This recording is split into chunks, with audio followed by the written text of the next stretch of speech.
சிம்பிளா பாவக்கால இந்த மாதிரி தொக்கு பண்ணிட்டீங்கன்னா கூட ரசமும் அப்பளமும் வச்சா வேலை முடிஞ்சிருங்க. ஏன்னா இது சாதத்தோட பிசைஞ்சும் சாப்பிடலாம், தயிர் சாதம் ரச சாதத்துக்கு தொட்டுக்கவும் செய்யலாம். கசப்பும் அதிகமா இருக்காதுங்க. ஒரு 400 கிராம் அளவுக்கு காய் எடுத்துட்டு நல்லா கழுவிட்டு குட்டி குட்டியா வெட்டி வச்சுக்கலாம். ஒரு சின்ன துண்டு புளிங்க, புளி இல்லாம கூட இதை செய்யலாம். கொஞ்சமா தண்ணி ஊத்தி ஊற வச்சு வச்சுக்கலாம். ஒரு நல்ல அடிகனமான கடாய் எடுத்துக்கோங்க. அதுல ஒரு 4 அல்லது 5 ஸ்பூன் அளவுக்கு சமையல் எண்ணெய் சேர்த்துக்கோங்க. இது கூட வெட்டி வச்சிருக்க பாவக்காய முதல்ல சேர்த்துட்டு சிம்ல வச்சுட்டு நல்லா வதக்கிக்கலாம். நல்லா அந்த கலர் மாதிரி முக்காவாசி வெந்துருங்க. அந்த அளவுக்கு சிம்ல வச்சு வதக்கிக்கலாம்.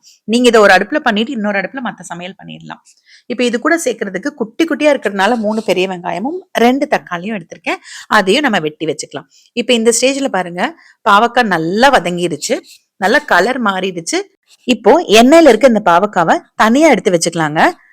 அதுக்கப்புறமா தான் நம்ம தக்காளி வெங்காயம் சேர்த்து வதக்க போறோம். இப்ப மீதி இருக்கிற எண்ணெயில கொஞ்சம் கடுகு சேர்த்துட்டு திரும்ப எண்ணெய் எல்லாம் தேவையில்லை, நம்ம வெட்டி வச்சிருக்க பெரிய வெங்காயம் சேர்த்துக்கலாம். உங்களுக்கு சின்ன வெங்காயம் வேணும்னா சேர்த்துக்கலாம், அது இன்னுமே ரொம்ப டேஸ்டா இருக்கும். வெங்காயம் கொஞ்சம் வதங்கினதுக்கு அப்புறமா வெட்டி வச்சிருக்க தக்காளியும் சேர்த்துட்டு சிம்ல வச்சு நல்லா வதக்கி விடுங்க. நல்லா தக்காளி உருவம் தெரியாம நல்லா வதங்கி வரணுங்க, அந்த அளவுக்கு வதக்கிக்கோங்க. இப்ப இது கூட கொஞ்சம் கருவேப்பிலை சேர்த்துட்டு நம்ம தனியா வதக்கி எடுத்து வச்சிருக்கோம் பாருங்க, அந்த பாவக்காவை உள்ள சேர்த்துக்கலாம்.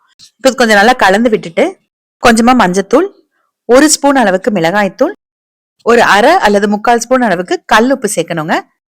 இப்ப அடுப்பு சிம்ல தான் இருக்கு. ஆரம்பத்துல இருந்து அடுப்பு சிம்ல தாங்க இருக்கு. கம்ப்ளீட்டா சிம்ல தான் வச்சு இதை செய்யணும். இப்போ இன்னொரு பக்கம் சமையல் பண்ணிட்டு அப்பப்ப கலந்து விட்டு விட்டு வதக்கினீங்க அப்படின்னா நல்லா உங்களுக்கு ரெடி ஆயிரும். இப்ப இந்த ஸ்டேஜ்ல நான் கரைச்சு வச்சிருக்க புளி, அதாவது கொஞ்சமா தண்ணி ஊத்தி தான் கரைக்கணும், அதை உள்ள ஊத்துறேன். நிறைய ஊத்தினோம்னா குழம்பு மாதிரி ஆயிரும், அது நல்லா இருக்காது. உங்களுக்கு புளி ஊத்த வேண்டாம் அப்படின்னா நல்லா எண்ணெய் பிரிஞ்சு வர வரைக்கும் வதக்கிட்டு கொஞ்சம் தேங்காயும் கரும்பு சக்கரையும் சேர்த்துட்டு இறக்கிருங்க. இப்ப புளி ஊத்திட்டு நல்லா ஹை ஃபிளேம்ல வச்சு அந்த புளி தண்ணி நல்லா வத்தணும்.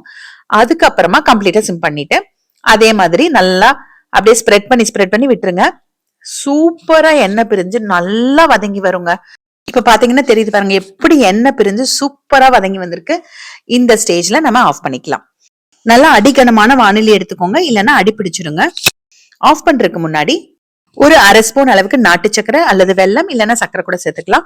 2 கைப்பிடி அளவுக்கு தேங்காய் துருவல். தேங்காய் துருவல் வேண்டாம்னா நீங்க அவாய்ட் பண்ணிருங்க, தேவைப்பட்டா சேர்த்துக்கோங்க. தேங்காய் துருவல் சேர்த்தா இன்னும் கொஞ்சம் நல்லா இருக்கும், நான் எப்பவுமே சேர்ப்பேன். அவ்வளவுதாங்க. கலந்து விட்டுட்டு அடுப்பு ஆஃப் பண்ணிட்டு அந்த கடாயிலே வச்சிட்டீங்கன்னா நல்லா இருக்கும். சாப்பிடும்போது அப்படியே சர்வ் பண்ணிக்கலாம். இது சாதத்தோட பிசைஞ்சு சாப்பிடலாம், ரச சாதம் தயிர் சாதத்துக்கு தொட்டுக்கவும் செய்யலாம். அவ்வளவுதான். இந்த தொக்கு பண்ணிட்டு ஒரு ரசம் வச்சு ஒரு அப்பளம் வறுத்த வேலை முடிஞ்சது.